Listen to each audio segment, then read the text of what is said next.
We have also a more sure word of prophecy, whereunto you do well that you take heed, as unto a light that shineth in a dark place, until the day dawn and the day star arise in your hearts. Knowing this first, that no prophecy of the Scripture is of any private interpretation.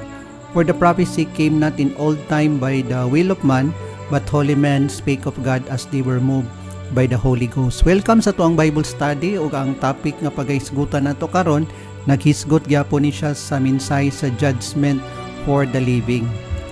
Ang previous nato nga gihisgutan kay mo to siya ang part 1 kay series man ni, kini na pod karon kay ang part 2. Okay, naghisgot gyapon ni siya sa minsay sa Revelation 18:1 nga kini siya nga minsay naghatag ni siya power and force didto sa third angel's message. Kung wala ni siya nga mensahe sa Revelation 18:1, nandili gid masilyuhan ang mga katawhan sa Ginoo. Kay mao man ni siya ang last nga message nga maghatag og power and force didto sa mensahe sa third angel's message. Ang references ato ang pagtuon karon kwaon gyapon nato sa Bible ug Spirit of Prophecy, Isaiah 8:20 to the law and to the testimony. Kini siya nga pagtuon karon nato nagisgot ni siya sa chronological of events in the last days, preferably ang kondisyon karon sa panghitabo sa katapusang mga adlaw kay hisgutan nato ang SDA condition, purification, Ezekiel 9. Nya later masabtan nato nga asa na ta karon sa kondisyon nato as Seventh-day Adventist kay mosangko man ta didto sa Ezekiel 9 nga mao ni siya ang executive nga judgment sa Ginoo sa mga buhi dinha sa sulod sa maong iglesia. Kining prophecy sa Ezekiel 9. So sa dili pa ta magsugod, magampo sa ta.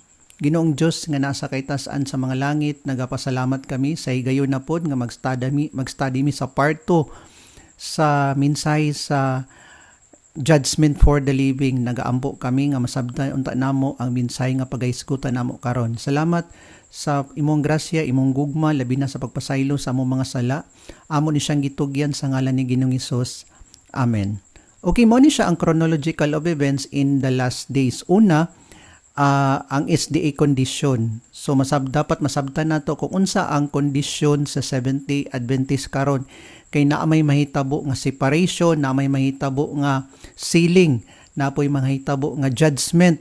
Yang una pa yun nga judgment kay mahitabo man gid diri sa sulod sa iglesia, kay ang modern Israelites karon kay mao man ang Seventh-day Adventist, so dapat mabalaan yun nato ang kondisyon niya. Mo na ang permero. Ang ikaduha dayon kay ang purification. So naa may judgment, so naa joy gitawag nga purification. Tan-aw na to ang mga references from the Bible and the Spirit of Prophecy nga dapat na i-purify sa Ginoo ang iyang iglesia. Ang ikatulo, ang sunod kay mao ni siya ang prophecy sa Ezekiel 9. Kini siya bodily separation sa wheat and tares dina sa sulod sa maong iglesia sa Seventh-day Adventist. Mahitabo ni siya sa dili pa moabot ang Sunday law. Ato nang timan-an, mahitabo ang separation or judgment sa Ginoo sa sulod sa iglesia sa dili pa moabot ang Sunday law. So dapat maugid ni siya ang ato ang masabtan nga mga Seventh-day Adventist nga naa di ay paghukom sa Ginoo nga mahitabo nga bahinon niya ang iyahang katawhan o dili iyahang katawhan. Unya kini siya mao ni siya ang bodily separation. Pinaagi sa 5 ka mga manulunda nga naa sila yung mga slaughtering weapons. Unya sa part 1 ato na siyang gidiscuss ang Ezekiel 9, pero dinhi ato gyapong tagaan og pagtagad ang Ezekiel 9 sa part 2 nato nga study. Okay, ang sunod dayon kay ang Sunday law. So sa panahon sa Sunday law, mag-implement ang kalibutan og balaod nga ang tanan nga mga tao sa kalibutan muyokbo sa Domingo nga balaod against sa commandment sa Ginoo sa maong Sabado. Mo ni siya ang panahon nga ang magbarog ani sa sulod sa iglesia sa Seventh-day Adventist kay ang 144,000 lang gayud. The rest ato nga mga Seventh-day Adventist nga wala na bahin sa 144,000 kay didto ni siya mahitabo ang execution sa Ezekiel 9. So pag humanda yon sa during sa Sunday law, bubuan dayon ang nabilin dadto nga mga matarong nga nasiliuhan, mao to ang 144,000 nga makadawat din sila sa gitawag nga lateran power. Mo ni siyang sunod sa panghitabo sa katapusang mga adlaw. Ang lateran power nga mabubuan ani kay mao ang 144,000. Nya ang 144,000 maka-perform sila og mga gahom sa balaan nga espiritu. Una, maka-speak in different languages sila. Ikaduha, maka-teleport sila. They can go from one place unto another in an instant. Ikatulo dayon kay maka-perform silang miracles. Mo ni siya ang manifestation sa power sa Holy Spirit sa diyang mabubuan na ang 144,000 sa gitawag nga lateran power. Unya ang sunod dayon kay mag-loud cry sila kay na naman sila gahom gisiliuhan na sila sa Ginoo, dili na sila mamatay. So mag-loud cry sila sa kalibutan against sa mensahe sa Domingo, sa Sandelo or sa Mark of the Beast. Unya tigumon dayon nila ang great multitude nga mga katawan sa Ginoo nga naa sa gawas sa panahon sa loud cry. So sa ato pa ang mag-perform na di ay sa loud cry nga mga matarong nga mga 70 Adventists kay maulang gid to ang 144,000 nga naka-escape sa judgment sa Ginoo sa Ezekiel 9. And then pag matigom na din ang great multitude sa Revelation 7:9, then mag-close na din ang probation sa tibuok kalibutan. Apil na pod sa buhi. Kay buhi man yun ang execution aning paghukom sa Ginoo. Obviously, unya ibubo na din sa Ginoo ang sunod kay ang 7 last plagues, 7 ka hampak. Kini siyang vials. Lahi ni siya sa Ezekiel 9 kay ang Ezekiel 9 mahitabo siya sulod sa iglesia, pero ang 7 last plagues mahitabo ni siya sa kalibutan or didto sa Babylonia. Mao ni sila ang wala nakasulod didto sa great multitude. Mao pod ni ang silot sa ilaha or ang hampak sa ilaha. Unya wa nay labot ang 70 Adventist ani diri sa 7 ka hampak. And then sa sunod dayon kay ang second coming siya ni Jesus Christ. So mao ni siya ang simple or ato ang summarize ang chronological of events in the last days. Kabalo ko nga dili ni siya mao ang traditional nga paghanay nga sunod-sunod nga panghitabo sa mga panahon sa katapusang mga adlaw. Pero kini siyang tanan naagid ni siya mga references sa Bible ug Spirit of Prophecy. Kabalo ko nga mga daghan pag-event nga mahitabo aning gipang saysay nato nga chronological of events. Pero kini siya mao lang ni siya ang basic nga sabto nato para dili ta malibog. Nga naa jud ay ang punto ani nga naa gayud di ay judgment sa Ginoo nga mahitabo sa sulod sa iyang iglesia sa dili pa moabot ang Sandelo or Mark of the Beast, or gitawag pud ni siya a time of trouble such as never was since there was a nation sa Daniel 12:1. Okay, magsugod ta ang ato ang unahon diri kay ang SDA condition. Tanaw nato kung unsa na gid ang condition sa ato ang iglesia karon, kung okay pa ba in the sight of God, siya pa ba ang voice of God. So pinaagi ani ang lens sa Spirit of Prophecy ug sa Bible pod sa ato apong prophet nga si Ellen White. Tan-aw nato nga wala tay bias kay ang ato ang reference nga gamiton ani kay from the Bible and the Spirit of Prophecy man. So let us read sa giingon din ni Hosea chapter 4 verse 6. My people are destroyed for lack of knowledge, because thou hast rejected knowledge, I will also reject thee. That thou shalt be no priest to me, seeing that thou hast forgotten the law of thy God, I will also forget thy children. So we see nga ingon diri nga thou hast rejected knowledge. In what way nga gi-reject nato ang knowledge sa Ginoo? As 70 Adventist makita na gid nato karon sa ato ang panahon nga wala na jay kalainan no sa 70 Adventist ug sa tagagawas. The way we eat, the way we drink, the way we dress, the way we hear the music, kay pareho na gyud sa kalibutan, wala nay distinction or wala nay kalainan. Unya in what way nga gi-reject pud nato ang knowledge sa Ginoo? Kay daghan pud sa ato wala nagapamalandong sa or personal study sa Bible, sa Spirit of Prophecy pud daghan sa ato nga wala na joy tuon-tuon. Kung nagtuon man ka ta, pero ang katulang pabor sa ato nga gisulat sa Spirit of Prophecy atong tuuhan. Pero ang kato galing mga sinulat sa Spirit of Prophecy nga makaigo sa ato nan atong ipadaplin. Dili unta inana kay we are rejecting the knowledge mo ni siyang giingon ni Hosea. So dapat ang plain statement nga gisulat sa Bible ug Spirit of Prophecy ato jung imbestigahon, tun-an jud nato, and then i-apply din nato sa tong kinabuhi. In that way wala nato na reject ang knowledge nga gihatag sa Ginoo sa ato. But then mao gid ni siya ang condition sa iglesia, kay gipasulod man sa yawa sa enemy ang mga bunglayon dinhi sa sulod sa iglesia. So no wonder daghan, dili man tanan, okay, o dili tanan, pero ubay-ubay yun og daghan pod nga nag-reject sa knowledge sa Ginoo. Kay kung maingon tag tanan nga as a whole ang 70 Adventist gi-reject na gid nato, nan wala joy makumpleto sa 144,000. So sa ato pa naay pipila nga mga katawhan sa Ginoo sa sulod sa Seventh-day Adventist nga wala jud nagbow sa ilahang ni dina kang Baal. Nya kini sila mga tinumanon jud ni sila nga mga Seventh-day Adventist, naghawi jud ni sila sa knowledge nga gi-impart sa Ginoo sa ilaha. Nya wala po ni sila migawas sa iglesia kay wala madili man pud nato na teaching nga mugawas ta sa Seventh-day Adventist. Kay kini sila nara jud ni sila sa sulod sa Seventh-day Adventist nga nag-conduct sa gitawag nga revival and reformation. Kay nagtuo sila nga ang Seventh-day Adventist kay mao gyud gyapon ni siya ang iglesia sa Ginoo. Nga maora pod ni siya ang iglesia sa Ginoo nga dinakwaon sa Ginoo ang katawhan niya nga mao ang 144,000. So, next nga passage sa volume 3 sa Testimonies for the Church 252 and 253. The message to the Church of the Laodiceans is a startling denunciation and is applicable to the people of God at the present time.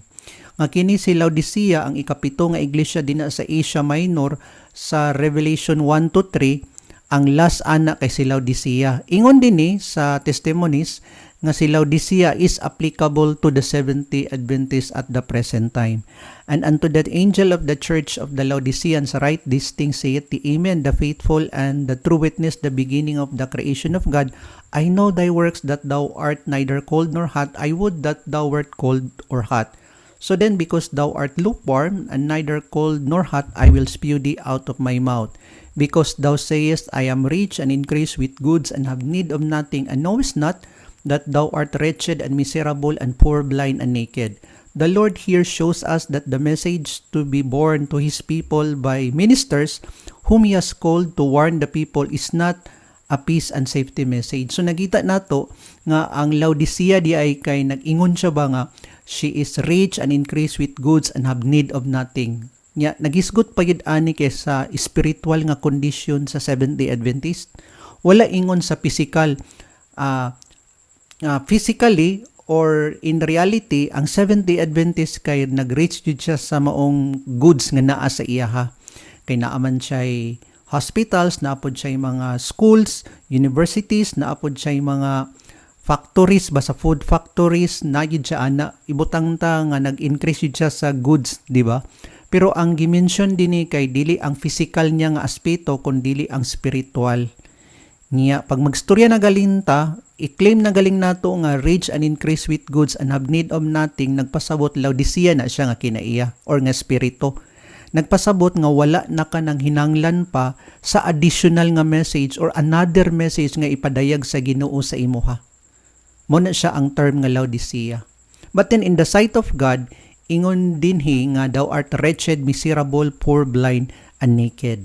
Unya, kini pong kondisyon ni Laodicea kay dili ni siya maayo nga kondisyon kay pagaisuka man ni siya sa Ginoo. Nya dili gid ni siya pwedeng mao nga iglesia ang bubuan sa Ginoo sa ulahing ulan or the latter in power kay tungod sa iyang kondisyon. Nya pagaisuka pod siya, di ba? So kinahanglan siya i-purify sa Ginoo para mabubuan dayon sa Pentecostal power or latter-in power ang katong mga matarong. Again, ingon diri nga ang minister who was called to warn the people is not a peace and safety message.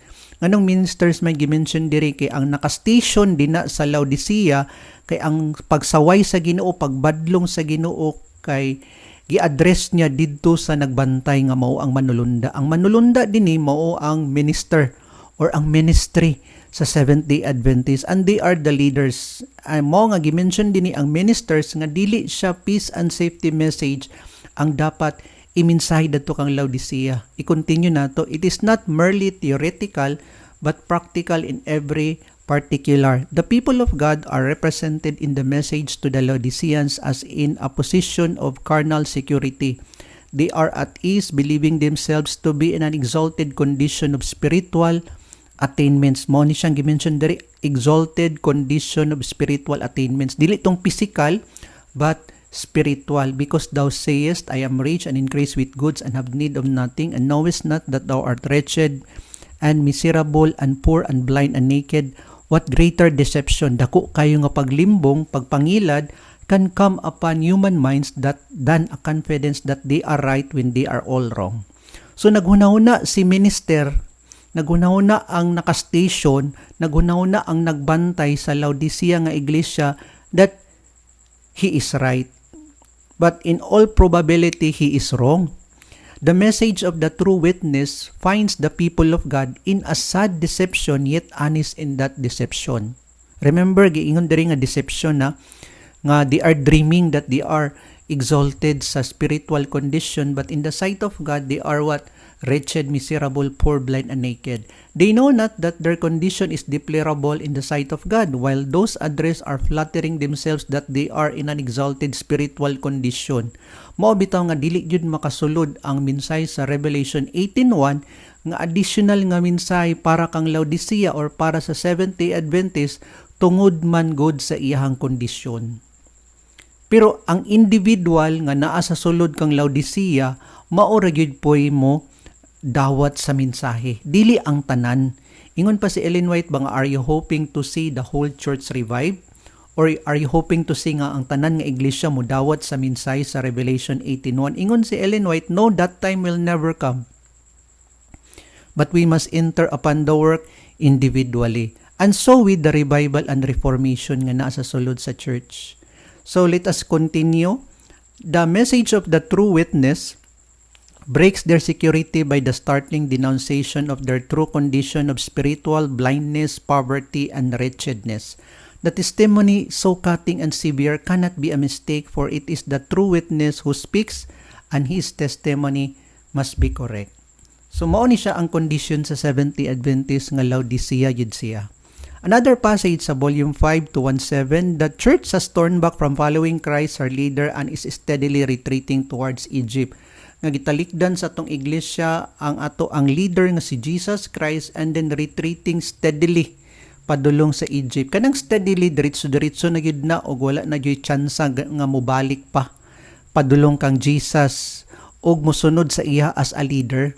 Kay nga naman ang iglesia nato has turned back from Christ and then padulong siya sa kalibutanon, kay mao man siya ang Egypt. Yet few al-alarm, gamay ra gid ang naalarma or astonished at their want of spiritual power. Gamay lang gid na alarma nga gusto pa sila another spiritual power kay tungod sa kondisyon sa church nga Laodicea. Unsa hinungdan nganong ang church gitalikdan niya si Jesus, mao ni siya ang hinungdan, doubt and even disbelief. Asa nga portion or asa nga bahin nga nagdawta og wala ta nagtuo. Kay giingon din nagdawta og wala ta nagtuo sa testimonies or sa spirit of prophecy, sa mga writings ni Ellen White, sa iyang mga sinulat. Of the Spirit of God is leavening our churches everywhere.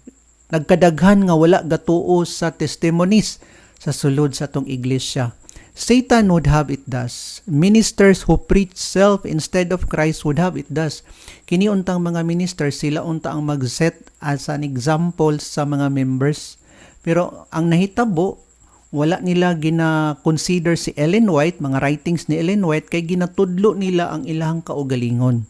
Dapat unta ang i-present nato ang words of the prophet, ang mga prophecies nga gi-interpret sa prophet, kay mao man ni siya atong kaluwasan. But instead, they are preaching their own selves. Mga experience nila, mag-anecdote sila, magbuhat sila, tell a story para or gina-entertain nila ang mga membro sa sulod sa iglesia. Dili untay nana. Let us continue. The testimonies are unread and unappreciated. God has spoken to you. Light has been shining from His word and from the testimonies, and both had been slighted and disregarded. So another na pod nga reason nganong nag-agto ang church sa kalibutan kay unread and unappreciated ang writing sa spirit of prophecy. Unsa pa gyud? Both have been slighted and disregarded ang spirit of prophecy. Unsay resulta sa pagsalikway nato sa spirit of prophecy? The result is apparent in the lack of purity and devotion and earnest faith among us. Busa di ay nga daghan sa ato nga mga Seventh-day Adventist kulang ang pagtuo dinha sa pagtulunan sa Seventh-day Adventist o kulang pod ang pagpaputli kay kita pod ay mismo wala gatuon sa mga sinulat sa ato ang propeta. Volume 5 na siya 217 sa Testimonies for the Church. Christ Object Lesson 316. The professed followers of Christ are no longer a separate and a peculiar people. The line of demarcation is indistinct. The people are subordinating themselves to the world, to its practices, its customs, its selfishness. Nya makitaan pod nato na karon sa ato ang panahon, labi na sa sulod sa iglesia, we dress like the world, di ba? Dapat unta magpalda ta, pero unsa may nahitabo sa ato ga karsones, ga jeans ang mga babae. Way kalainan, di ba? Unsa man ang type of music nga paminawon nato or gina-present nato, di ba, ang sa kalibutan nga mensahe. Unsa pa yun, the way we eat po, dapat go ta balik sa original diet, pero balik gyapon ta sa flesh pots of Egypt. So maning nahitabo sa ato ang iglesia, way kalainan sa tagagawas. So let us continue. The church has gone over to the world in transgression of the law, when the world should have come over to the church in obedience to the law. Daily, the church is being converted to the world. Ingon pa si Ellen White nga, when I look at the world, I see the church, and when I look at the church, I see the world. So, walay kalainan. Kada adlaw po ang iglesia nato gaka-convert sa maong kalibutan. Nya makita na pod nato na yun karon sa sulod sa tuang iglesia. Wala ta nag-condemn ha, ang ato lang gitan-aw diri kay gisulat sa Spirit of Prophecy ong ato ang nakit-an po dinhi sa sulod sa Seventh-day Adventist. Kay whether we like it or not, pag ato ang prophet na galing mo istorya, sakit-sakit jud na siya. Okay, mao ni siya ang condition sa Seventh-day Adventist. Katong sa chronology of events, ang first ato kay condition sa church, mao na ni gibasa nato. Unsa pa jud? At Testimonies to Ministers, page 86, the conviction is gaining ground in the world that Seventh-day Adventists are giving the trumpet an uncertain sound that they are following in the part of the worldlings. Gimension pa yun ang ngalan sa church. Unsa nga church? The Seventh-day Adventist Church. Unta di ay? The trumpet giving an uncertain sound. Yabag ang tingog niya. Dapat unta ang straight testimony ang ato ang iminsay ilantala dina sa sulod sa tong iglesia, pero unsa man nagga-compromise ta sa kalibutan, and that they are following in the path of the worldlings. So mo ni siya ang condition sa Seventh-day Adventist, giving the trumpet in uncertain sound. Yabag ang tingog niya. Testimonies to Ministers 397, the people to whom God has entrusted eternal interest, the depositaries of truth pregnant with eternal results, the keepers of light. Imagine, ang title sa ato, The Keepers of Light, that is to illuminate the whole world, have lost their bearings. Dili na ta naghatag og kahayag, nahunong, napugngan, nataptapan ang kahayag kay tungod sa kalibutan nga kinabuhian pod nato. Dili man tanan, pero daghan sa atoa. We have lost that bearings. Ang ato ang pagka Seventh-day Adventist nataptapan sa kalibutan. Instead that we are the light of the world, the salt of the earth, nawala na. Diba? Muna nga, nagpadala ang Ginoo og another message para maghatag sa gitawag nga revival and reformation. Okay? Muna siya ang punto sa mensahe sa Revelation 18:1. So let us read sa two testimonies for the church, 1-4. Great light has been shining upon the church, and by it they are condemned because they refuse to walk in it. The greater light, the greater the condemnation. If they were blind, they would be without sin. Kay kung wala ka nakabalo sa kamatuoran, then God will wing at sa kana nga bahin. But they have seen light, pero nakita sila sa kahayag, ug naapod sa ilang kahayag, and have heard much truth, yet are not wise and holy. Kapait, no? Mao ni siya ang condition sa tong iglesia.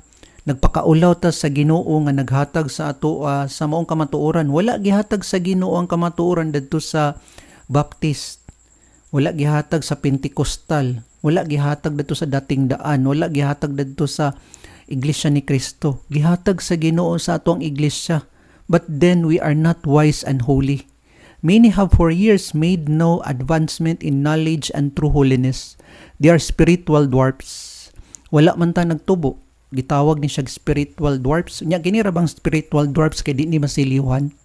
Instead of going forward to perfection, they are going back to darkness and bondage of Egypt. Unta bisag ang goal unta kay ma-reach nato ang gitawag nga maturity, ang gitawag nga holiness, ang gitawag nga perfection. Uy, naunsa naman kay gibalik man didto sa darkness and bondage of Egypt. Nag-agto sa pagkakalibutanon.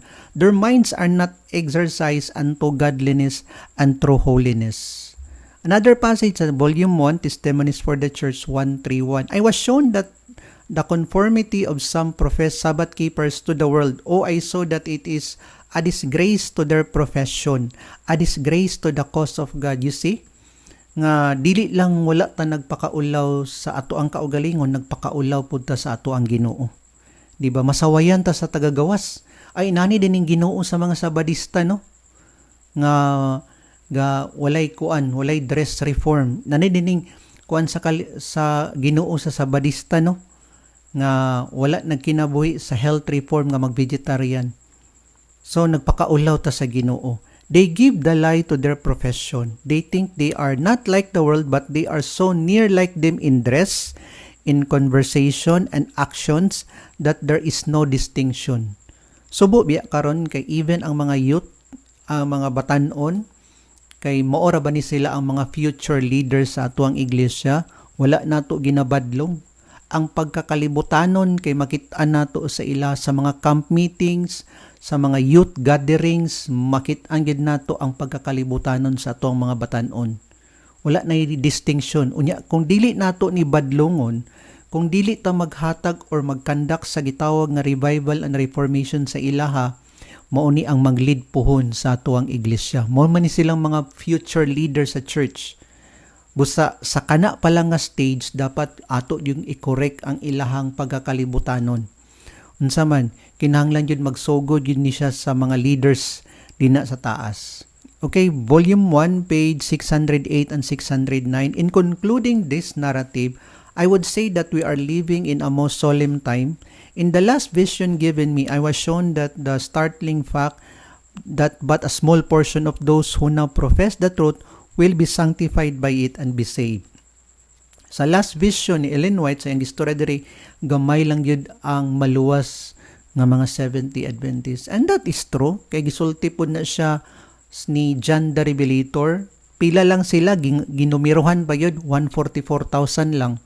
Nya pila nakabok 70 Adventist sa tibuok kalibutan karon? 23 million mga living karon. Unya ang kwaon sa Ginoo na 144,000 lang. Nya small portion na gid na siya sa 23 million. Many will get above the simplicity of the work. They will conform to the world, cherish idols, and become spiritually dead. Mao na nga ang sa 23 million, ang 144 ana matinumanon. Ang 144,000 mao ni sila ang masiliwan. The rest ana kay nagconform sa kalibutan, nagcherish sa idols, and then spiritually dead. Mao ni siyang gingon sa Spirit of Prophecy, the humble, self-sacrificing followers of Jesus will pass on to perfection, leaving behind the indifferent and lovers of the world. Mo na nga ang nag-reach sa perfection, ingon pa ni John the Revelator, ang 144,000. Galing lang kining minsay sa 144,000 kay ang mga leaders pod o ang mga minister sa sulod sa atong iglesia kay lain-lain pod sila og understanding. Lain-lain pod sila interpretation. Wala ni sila nagka eye to eye. So mo na nga pinaagi sa minsay sa Revelation 18:1 gisaysay dinhi kung kinibang 144,000 literal ba or symbolical. Gi-explain dinhi. Mo ni siya nga kung dili nila dawaton ang additional message, then dili gid sila masiliwhan. Okay, another passage sa volume 5 page 137 sa Testimonies for the Church. Now is the time when we should closely connect with God, that we may be hid when the fierceness of His wrath is poured upon the sons of men. We have wandered away from the old landmarks. Muna nga nawala na to sa katong karaan nga agianan. Let us return, ingon ang Spirit of Prophecy. If the Lord be God, serve Him. If Baal, serve Him. So gipapili ta sa Ginoo kung asa magid ta nga dalan nga mosunod, sa Ginoo ba or sa Yawa. Wala joy middle ground ani kay kung dadto ka sa middle ground then dadto ka sa enemy. Which side will you be on? So mo ni siya ang pangutana, asa man ka nga side? Dadto ba ka sa Ginoo or sa pikas nga side? So kita nga mga 70 Adventists, kabalo na magid tanong nga hapit na ang moabot ang gitawag nga judgment sa sulod sa iglesia, nga mao ni siya ang mensahe sa judgment for the living, ang prophecy sa Ezekiel 9. Nangandam ba ta ani? Kung wala ta nangandam, nakaibalo ba ta ani nga mensahe?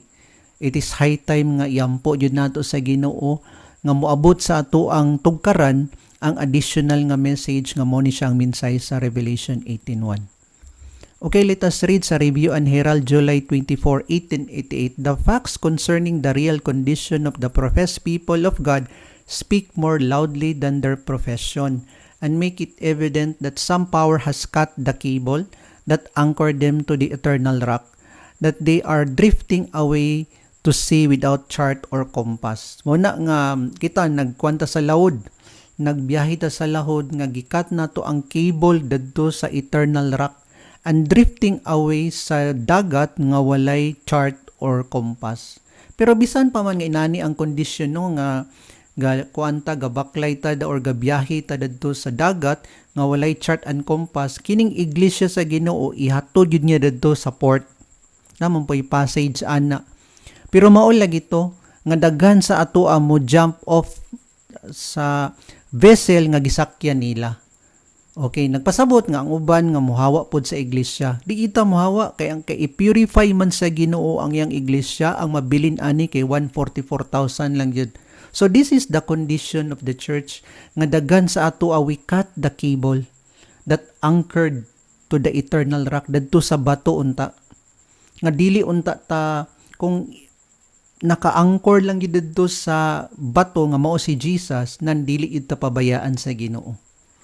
Unsa pa yun? Ingon diri sa volume 5 page 72 sa Testimonies for the Church, as Jesus views the state of his professed followers today, he sees base ingratitude, hollow formalism, hypocritical insincerity, pharisaical pride, and apostasy. So mao ni siya ang nakit-an sa Ginoo sa Seventh-day Adventist. In fact, napagaling passage nga we have done worse than the ancient Israelites. Mas labaw pa ta sa ilaha. Kay mas daghan man ta karon. Imagine 23 million.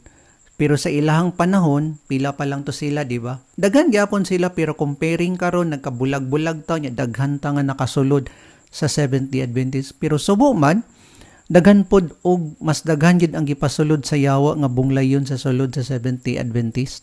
Mao gid na siya ang tinuod. So gisaysay na nato ang condition sa Seventh-day Adventist. Daghan-daghan gid to, di ba? Pero kinahanglan magid to nato basahon, kinahanglan gid nato tun-an kay para masabtan nato nga mao na dinhi ang condition sa church. Yes, we are in the last days, di ba? Na naman ta sa 10 toes kung sa prophecy sa Daniel 2 sa image nga nakit-an ni King Nebuchadnezzar na nata sa 10 toes. So nagpasabot na nagita sa katapusang mga adlaw. Unya dili yun basta-basta ang gisaysay diri sa chronology of events sa condition sa Seventh-day Adventist because we are not right in the sight of God. Busa ang next nga basahon nato ang gitawag nga purification. Kay hugaw man ang nasa sulod sa iglesia, nagsagol ang hugaw ug limpyo, ang trigo ug bunglayon, naa dinhi ang 10 virgins, ang wise ug ang foolish, naa po diri ang goat ug ang sheep, di ba? So nasa sulod ang trigo ug bunglayon, naa ni siya diri ang good fish ug bad fish, nagsagol sa sulod sa iglesia. So ang buhaton sa Ginoo, there is a work of purification. I-purify gid sa Ginoo ang iyang iglesia before siya mag-execute sa gitawag nga Ezekiel 9, kining judgment for the living. Kining mensahe nato karon, di ba? Kay part 2 man siya nga study sa series nato nga study. So ingon din ni sa Malakay 3 verse 1 to 5, behold, I will send my messenger, and he shall prepare the way before me, and the Lord whom you seek shall suddenly come to his temple, even the messenger of the covenant whom you delight in. So kini sa gibasa nato una nga mga passages or references or verses, kay duha ka persons ang gisaysay dinhi, ang messenger ug ang Ginoo. Unya ang first nga ipadala sa Ginoo ang iyang mensahero, and then ang Ginoo dayon. Okay, mosulod siya sa templo niya. Ya, kining messenger gitawag ni siya messenger of the covenant. Actually dili na ko mag-explain aning sa Malakay 3:1 to 5 kung kinsa ni siya si messenger of the covenant, kay napuntay lahi nga study ani. But anyway, if you are interested kung makaibalo aning messenger of the covenant, pwede ra pod mo mag-request kay padadaan mo sa maong balasahon. Okay, let us continue. Whom you delight in, behold he shall come, saith the Lord of hosts. Verse 2, but whom ye abide the day of his coming, and who shall stand when he appeareth? For he is like a refiner's fire. Take note, kay i-refine niya, pag abot niya, he is like a refiner's fire and like fuller's soup. Okay, unsa may purpose sa sabon? Okay, para limpyuan ang hugaw. And he shall sit as a refiner and purifier of silver. So limpyuhan niya o i-purify niya ang silver, and he shall purify the sons of Levi. Sa ato pa ang ministry, ang nakastation dina sa iglesia sa Laodicea, ang minister or ang ministry, ang mga leaders kay they are the sons of Levi, and purge them as gold and silver, that they may offer unto the Lord an offering in righteousness. Verse 4, and then shall the offering of Judah and Jerusalem be pleasant unto the Lord as in the days of old, and as in former years. And I will come near to you in judgment. So mukuan ang Ginoo sa paghukom. Muanha ang Ginoo sa paghukom sa iyang templo, di ba? Muna ni siya ang minsay sa judgment for the living. And I will be a swift witness against the sorcerers and against the adulterers and against the false swearers. Kining mga bunglayon katong wala na silyon sa sulod sa iglesia, and against those that oppress the hireling in his wages, the widow and the fatherless, and that turn aside the stranger from his right, and fear not me, saith the Lord of hosts. So mo ni siyang buhaton sa Ginoo ang paghukom sa minsay sa judgment for the living. Nganong living man siya? Anong dili man siya sa judgment for the dead? Kay wala may ipadala sa Ginoo nga minsahero sa mga patay. Ang minsahero jud kay naaman siya iminsahe. Ang iyang iminsahe, ang maminaw ani dili pod mga patay kundi mga buhi. So kini siya nga mensahe para ni siya sa mga buhi, para ni siya nga paghukom sa mga buhi. Busa gitawag ni siya judgment for the living. Mabasa ni siya sa Malakay 3 verse 1 to 5 nga ang Ginoo mismo maoy magpurify sa sulod sa iyang iglesia pinaagi sa mensahe. Okay, let us read sa another prophet na pud sa Bible, kang Isaiah chapter 4 verse 3 and 4. And it shall come to pass that he that is left in Zion, katong nabilin after sa purification, nabilin din na sa Zion, and he that remaineth in Jerusalem shall be called holy, even everyone that is written among the living in Jerusalem. So naadyoy mahitabo nga purification, kay ang nabilin dato sa purification sa sulod sa iglesia kay mga balaan na sila, even among the holy in Jerusalem. Verse 4, when the Lord shall have washed away the filth of the daughters of Zion, and shall have purged the blood of Jerusalem from the midst thereof by the spirit of judgment and by the spirit of burning. So naipaghukom, di ba? Pinaagi sa paghukom, i-purify sa Ginoo ang ihang iglesia. So diri na ta magbasa sa Testimonies for the Church, page 80. Di na napunta sa lens sa spirit of prophecy. Di na napunta kang Ellen White sa references sa purification. But the days of purification of the church are hastening on apace. Gadali gid ang Ginoo sa pagputli sa iyang iglesia. Wala siya nag-delay, wala siyang naglangan-langan, wala po siya nagdugay-dugay.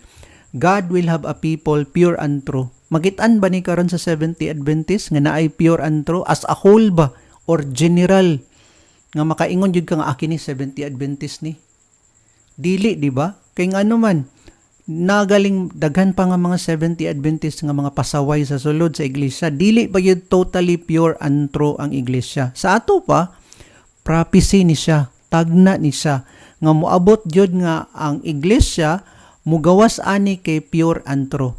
In the mighty sifting soon to take place, dako nga panagbulag, soon pa yun, nagpasabot nga prophecy pa siya. We shall be better able to measure the strength of Israel. The signs reveal that the time is near when the Lord will manifest that His fan is in His hand, and He will thoroughly purge His floor. Limpyuan sa Ginoo ang iyang panimalay nga mao ang 70 Adventist.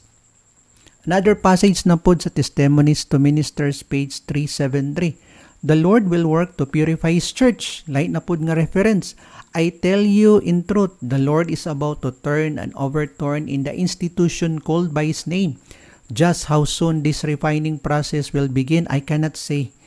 Okay, but it will not be long deferred. He whose fan is in His hand will cleanse His temple of its moral defilement, and He will thoroughly purge His floor. Again, once again, not only ang Bible naghisgot sa purification, purging, refining, Okay, mo na siya, no, limpyuhan niya. Ang spirit of prophecy speaks the same pod. Gitagaan niya power and force ang Bible. Nya mo na ning mga reference nga gibasa nato. Okay, Great Controversy 425. While the investigative judgment is going forward in heaven, while the sins of penitent believers are being removed from the sanctuary, there is to be a special work of purification. Unsa man ning purification? Of putting away of sin among God's people upon earth. This work is more clearly presented in the message of Revelation 14. So mo ni siya ang mahitabo nga purification sa ato ang iglesia. Testimonies for the Church, page 100. God is sifting His people. Okay, bahinon sa Ginoo yang katawhan. He will have a clean and holy church. Wow, ninduta kay nga prophecy. Nganong wala man ni nakit-an dagan sa ato, Okay, mo ni siyang iglesia nga musugat yun kay Jesus at His second coming, kining clean and holy church. A church nga without spot or wrinkle or any such thing and without blemish. Nga dili ni siya mao ang Seventh-day Adventist. Nganong dili man mao ang Seventh-day Adventist kay ang condition sa Laodicea, which is ang Seventh-day Adventist, kay pagaisuka man siya sa Ginoo. Rich and increased with goods and have need of nothing. Wretched, miserable, poor, blind, and naked. Busa, dili gid ni siya mao ang musugat. Dapat i-purify gayud siya para mahimo siyang clean and holy church. Okay, let us continue. We cannot read the heart of man, but the Lord has provided means to keep the church pure. A corrupt people has arisen who could not live with the people of God. They despised reproof and would not be corrected. They had an opportunity to know that theirs was an unrighteous warfare. They had time to repent of their wrongs, but self was too dear to die. They nourished it, and it grew stronger, and they separated from the trusting people of God, whom He is purifying, and to Himself. We all have reason to thank God that a way has been opened to save the church, for the wrath of God must have come upon us if these corrupt pretenders had remained with us. Kining mga corrupt pretenders kay mga bunglayon man ni siya. Ang kapait pud ani kay daghan pud ni sila. Apil pod ang mga leaders ani, mga pastors, mga ministers, pero wala ko nagsulti nga tanan, but then daghan sila nga mga corrupt pretenders. Let us continue. Every honest soul that may be deceived by these disaffected ones will have the true light in regard to them. If every angel from heaven has to visit them to enlighten their minds, we have nothing to fear in this matter. As we near the judgment, isa ni nga judgment, wala ilayang kisgutan nga judgment diri ang Ezekiel 9. All will manifest their true character, and it will be made plain to what company they belong. Aman sila nga company katong mga pretenders, di ba? Dadto yun sa company sa enemy. The sieve is moving. Let us not say, stay thy hand, O God. The church must be purged, and it will be.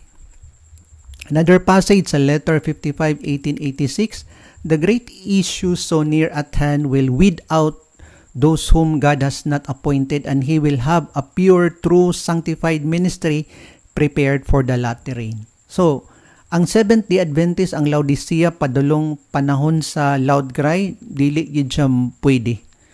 So, dapat ma-purify gid siya, pinaagi sa Ezekiel 9. Kay aya din sa bubuan sa ulahi nga ulan. Nya mo gawas din ang true, sanctified ministry dayon. So, mo gini siya ang sunod-sunod nga hanay or chronology, di ba? Nga mahitabo sa panahon sa katapusang mga adlaw.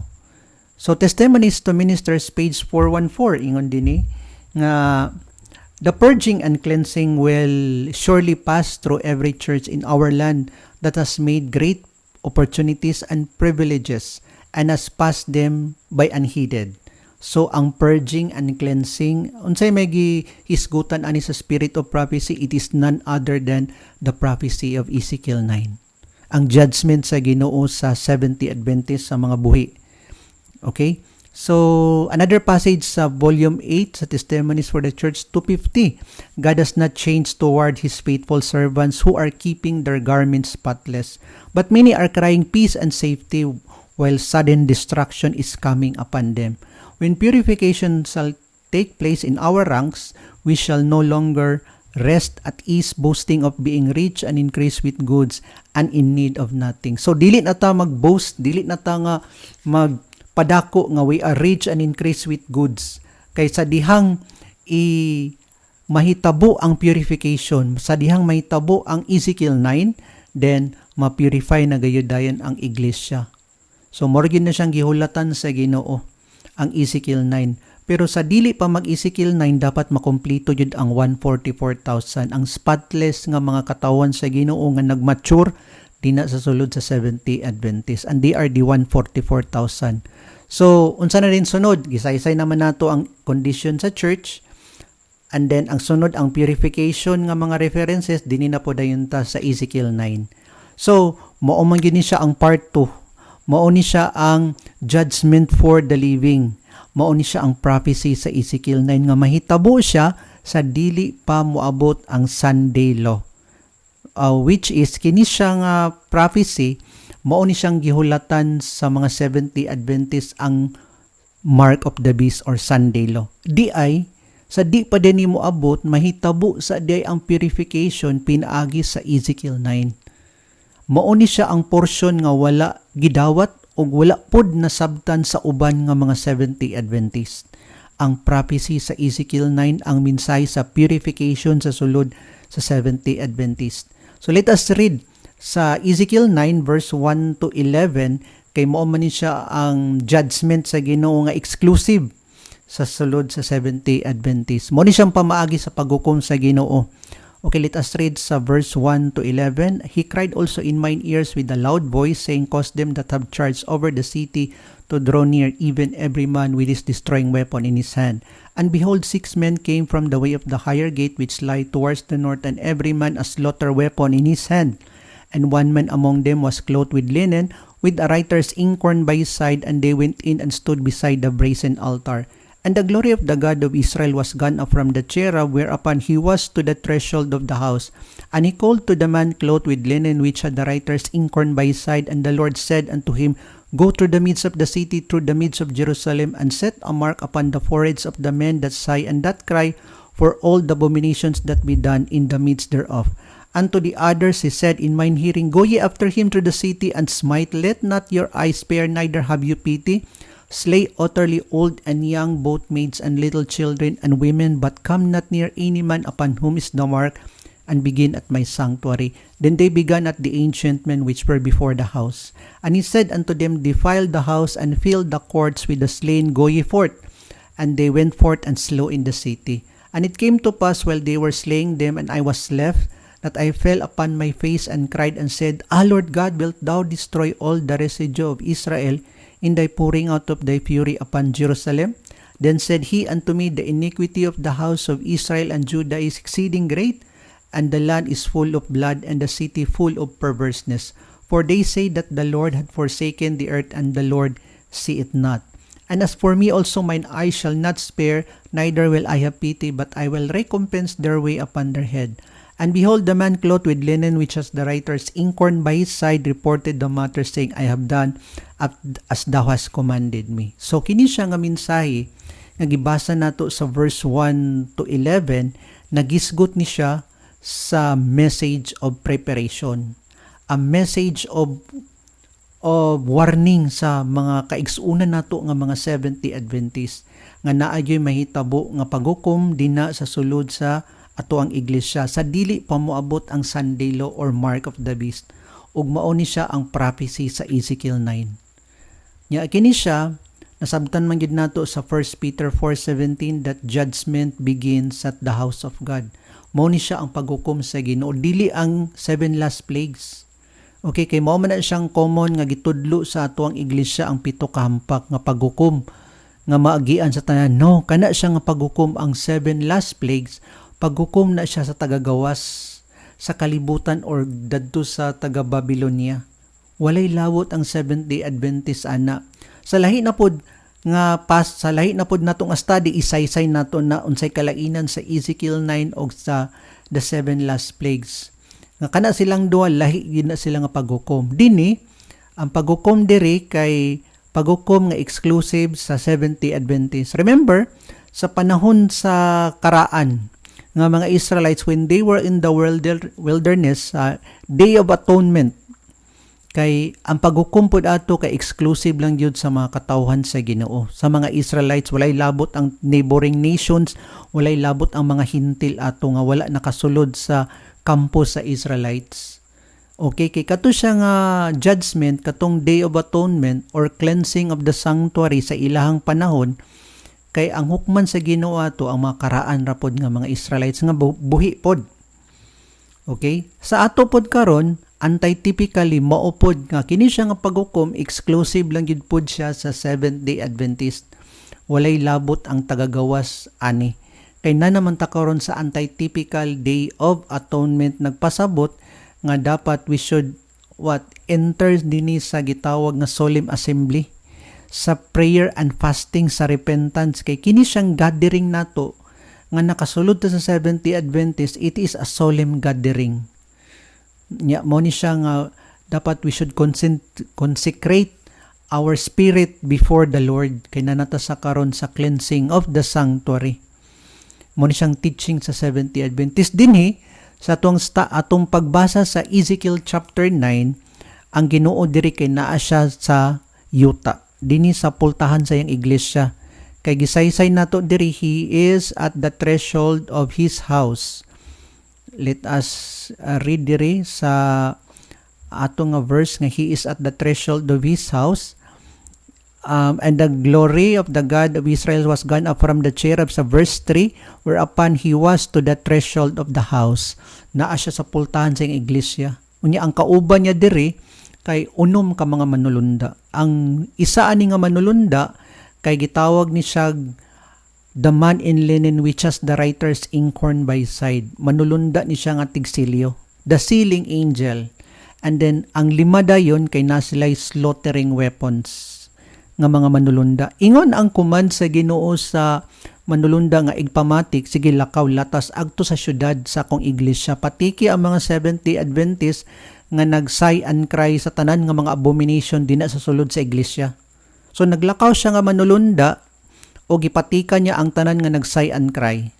And then the rest dayon, wala napatikan, nagkuman pod ang Ginoo sa lima ka mga manulunda nga nay mga slaughtering weapons. Ingon din sa verse 6, slay utterly old and young, both maids and little children and women, but come not near any man upon whom is the mark, and begin at my sanctuary. Nga din na dayon. Then they began at the ancient men which were before the house. Kinsa ning mga ancient men? So, kaning ancient men, they are the spiritual guardians dina sa sulod sa iglesia. They are the ministers, the pastors, the leaders. Okay? Mo ni sila ang mga pangulo. Labi na ang nakastation dadto sa iglesia sa Laodicea. Katong manulunda or the minister or the leaders nga nakastation dina nga in charge dadto sa iglesia sa Laodicea, sila una ang pamatyon. You will ask, nganong pamatyon man sila una? Kay sila man to ang mga spiritual guardian. Sila man to dapat ang una nga nakadungog sa mensahe. Pero wala nila gipaabot dadto sa mga membro, kay gipugnan nila nga makaabot, nga makaibalo ang mga membro. So sila gid ang una pamatyon sa manulunda. Okay, mo ni siya ang prophecy sa Ezekiel 9 nga judgment for the living nga wala gitudlo sa atuang iglesia. Nya ingon din diri sa pagsugod og pagpamatay nya, nagkuan dayon si Ezekiel, nangutana siya sa Ginoo. Ingon din siya diri nga, then said he unto me, nangutana siya sa verse 8. Ingon siya nga, and it came to pass while they were slaying them, and I was left, that I fell upon my face and cried and said, Ah, Lord God. Bisinggit si Ezekiel og nagreklamo siya, Our Lord God, wilt thou destroy all the residue of Israel in thy pouring out of thy fury upon Jerusalem? Imagine 23 million. Sa karon nga date, kay 23 million man ang statistics sa members sa Seventh-day Adventist worldwide. Kay imagine, nangamatay tanan ang nabilin 144,000 lang. So mo to nang singgit si Ezekiel, pamatyon din mo Ginoo ang tanan nga mga Seventh-day Adventist. Nya mitubag din ang Ginoo sa verse 9. Kinahanglan jud og tubagon sa Ginoo. Ingon din diri, then said he unto me, the iniquity of the house of Israel and Judah is exceeding great. Okay, ang abomination di ay ang sala ni Israel or ni Seventh-day Adventist sila biyang grabiha. And the land is full of blood and the city full of perverseness, for they say that the Lord had forsaken the earth and the Lord see it not. And as for me also, mine eyes shall not spare, neither will I have pity, but I will recompense their way upon their head. And behold, the man clothed with linen, which as the writer's inkhorn by his side, reported the matter, saying, I have done as thou hast commanded me. So, mo na nga, nasatisfy ra po dahin si Ezekiel, unya, nag-ingon po dahin siya diri nga, mine eyes shall not spare, neither will I have pity. Nawala po ang iyang kaluoy sa dihang gisaysay na sa Ginoo ang dulumtanan nga ginapractice sa Seventh-day Adventist. So mo ni siya nga sa dili pa moabot ang paghukom, maghatag gid ang Ginoo sa minsay sa pagpasidaan o sa minsay sa pagpangandam. Mo ni siyang minsay sa judgment for the living, ang prophecy sa Ezekiel 9. So what happens after the purification? Sa diyang mabahin na ang trigo ug bunglayon, pinaagi sa Ezekiel 9, mugawas na ang numero nga 144,000. Then unsay mahitabo din after sa purification? Ingon din sa Isaiah 52:1, Awake, awake, put on thy strength, O Zion, put on thy beautiful garments, O Jerusalem, the holy city. For henceforth there shall no more come into thee the uncircumcised and the unclean. Ay padayon maputli ang Seventh-day Adventist. Sa dihang mawala na ang bunglayon, pinaagi sa Ezekiel 9, di na sa sulod sa iglesia, sa dili pa moabot ang Sunday law. Maputli na dayon sa wala na uncircumcised sa heart o unclean among them. What else? Ingon din sa kang Zephaniah 3:13, the remnant of Israel shall not do iniquity, nor speak lies, neither shall a deceitful tongue be found in their mouth. So no guile in their mouths, they are the 144,000. For they shall feed and lie down, and none shall make them afraid. What else? Isaiah 60:21, thy people also shall be all righteous. Wow, ninduta nga prophecy.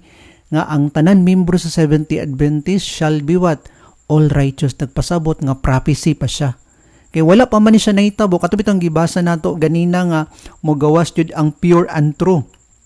Nga membro sa Seventh-day Adventist, gitagaan po ni siya power and force ni Isaiah that thy people also shall be all righteous. They shall inherit the land forever, the branch of my planting, the work of my hands, that I may be glorified. Isaiah 62:12, and they shall call them the holy people, the redeemed of the Lord, and thou shalt be called sought out, a city not forsaken. O ninduta, the holy people, the redeemed of the Lord. So maora gid ni siyang gihulatan sa Ginoo ang Ezekiel 9. Kay maora man ni siya ang proseso nga ma-purify gid ang Seventh-day Adventist. The only way nga mogawas ra gid ang putli nga katawhan sa Ginoo. Okay, Prophets and Kings, page 725, clad in the armor of Christ's righteousness. Okay, picture ni siya, gihulagway ni Ellen White nga na-purify or ma-purify ang Seventh-day Adventist, clad in the armor of Christ's righteousness. The church is to enter upon her final conflict, fair as the moon, clear as the sun, and terrible as an army with banners. She is to go forth into all the world, conquering and to conquer. So mo ni siya si 144,000. Pero dili mo gawa si 144,000 kung dili una mahitabo ang prophecy sa Ezekiel 9. Una yun mahitabo ang judgment for the living, nga mo ni siya ang prophecy sa Ezekiel 9 para mo gawa si 144,000.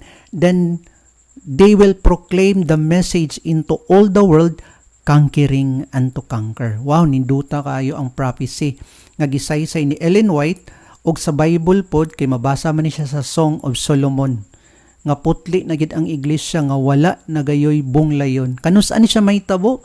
Sa dili pa mag-abot ang Sunday law or mark of the beast. Review and Herald, November 19, 1908. Only those who have withstood temptation, katulang ang nakabarog sa mga temptation. Ang katong wala nakabarog sa pagsulay, nandili ito sila maapil sa numero sa 144,000 kay di po to sila masilyuhan. Kay ang masilyuhan lang, only those who have withstood temptation in the strength of the mighty one will be permitted to act a part in proclaiming it, the third angel's message when it shall have swelled into the loud cry. Kay ang mag-proclaim di ay nga ministry sa panahon sa loud cry, okay, they are the 144,000, the pure ministry of our Lord. Ang Seventh-day Adventist in its pure nga state, sila ra gyud to nga naka-overcome sa temptation, nga wala na ibunglayon sa ilahang taliwala. Pero karon dili pa ni siya. It is yet in the future sa dihang mag-execute ang Ginoo sa judgment sa Ezekiel 9 sa iyang iglesia, ug may tabo ni siya sa dili pa moabot ang Sunday law. Okay, salamat mga kaigsuonan, og hinaot nga daghan na pasabot sa ato sa atong part 2 nga study regarding sa mensahe sa 144,000, mensahe sa purification sa mong iglesia. So nakit-an gyud nato sa chronology of events nga ang SDA condition, paguman sa condition sa Seventh-day Adventist, kay ang purification dayon sa church, paguman sa purification, ang prophecy dayon sa Ezekiel 9. Then paguman din sa prophecy sa Ezekiel 9, kay mao na din to ang Sunday law or mark of the beast. And then paguman din sa mark of the beast or Sunday law, sa sunod-sunod nga kuan, mabubuan dayon ang 144,000, di ba? Pagkabubo sa Ginoo sa Pentecostal power, sa Lateran power sa 144,000, then mag-loud cry din sila ang pure nga ministry, kay gadiro nila ang great multitude which no man could number. So mao ni siya ang pamaagi sa Ginoo sa pagtigom niya sa iyahang katawhan. First ana, kay iya sang putlion ang iyahang iglesia nga mao ang Seventh-day Adventist. Kini siya nga mensahe, wala ni siya nagtudlo nga mogawas ta sa iglesia. Kini siya nga minsay nagtudlo ni siya nga mosulod ta sa gitawag nga revival and reformation sa sulod sa maong iglesia. Pero kining revival and reformation, it will become a failure kung wala siya minsay nga dadun. Nagid siya additional nga minsay nga gikan sa Ginoo. Kay every revival and reformation, naa gyud na gitawag nga counterfeit nga revival and reformation, and they are many. Daggan ni siya sa sulod sa iglesia, o uban pagaling na pud sa mga independent ministry nga nagkandak pud sila revival and reformation. Isa ra gyud ang genuine nga revival and reformation nga gi-consider sa Ginoo. Og kani siya nagdala ni siya sa mensahe sa Revelation 18:1. Mag-give power and force siya sa mensahe sa Seventh-day Adventist, dili kay mo gawas, sa sulod ra ni sila. Nya kini sila nga mga faithful ni sila nga mga katawan sa Ginoo nga mutuo sa mensahe. Kay naipangutana sa Spirit of Prophecy nga, are you hoping to see the whole church revive? Ang tubag ra pud sa Spirit of Prophecy, no, that time will never come. Di gyud tanan nga mahitabo nga mo dawat sa mensahe sa revival and reformation because of the condition of the church. Because nagpasulod ang yawa sa trigo or nagpasulod ang yawa sa mga bunglayon sa sulod sa iglesia. Mo na siya kay kining mga bunglayon dili gid na sila modawat sa additional message nga gipadayag sa Ginoo sa iglesia. So that's a fact, og nasulat pod na siya sa Spirit of Prophecy. Og diri na human ang ato ang pagtuon, og salamat, og ang Dios magapanalangin sa ato ang tanan. Magampo ta. Ginoong Diyos nga sa kaitasan sa mga langit, nagapasalamat kami sa higayon nga nagtuon na pod mi sa part 2 nga series of study regarding sa judgment for the living. Mo siya ang prophecy sa Ezekiel na hinaot amahan nga ang naminaw ani mapasabot gayud sa uban pa nga mga mensahe ni mga gusto na may balaan. Nga kining gitawag nga mensahe sa paghukom, maandam kami og mapahat po namo nga minsay sa wala po nakahibalo. Salamat sa pagtubag nini, amo ni siyang gitugyan, gipasalamatan sa ngalan ni Ginoong Hesus. Amen.